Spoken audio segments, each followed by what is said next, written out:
Hello viewers, কেমন আছেন সবাই? আশা করি ভালোই আছেন। আজকে দেখুন আমি একটি কেক বানিয়েছি। আমি অনেকবার ময়দা ডিম নষ্ট করেছি, অনেকবার ট্রাই করার পরও হয়নি, কিন্তু কয়েকবার বানিয়েছি, হয়েছে। তাই এইবার আপনাদের সাথে শেয়ার করে নিলাম চুলায় অতি সহজে কেক বানানো।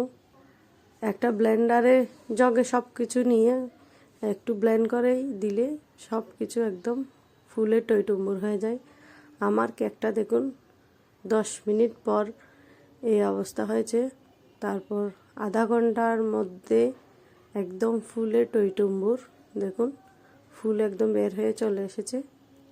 দেখেছেন কি সুন্দর হয়েছে আমার কেকটা, আর ফুলে হয়েছে টইটুম্বুর।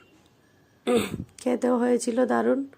আমার ছেলে না পেরে কাঠি ঢুকিয়ে দেখে নিচ্ছে কেকটা কেমন হলো।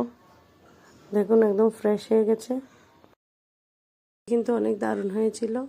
আমার কাছে ড্রাই ফ্রুটস বলতে তেমন ছিল না, তাই আমি কিশমিশ দিয়েই উপরটা একটু সাজিয়ে দেওয়ার চেষ্টা করেছি। এটা একদম আমার নিজের রেসিপিতে। আমি অনেকবার ইউটিউব দেখে চেষ্টা করেছিলাম, কিন্তু হয়নি, হয়তো আমার কোনো ভুল বা অভিজ্ঞতার কারণে। কিন্তু এইটা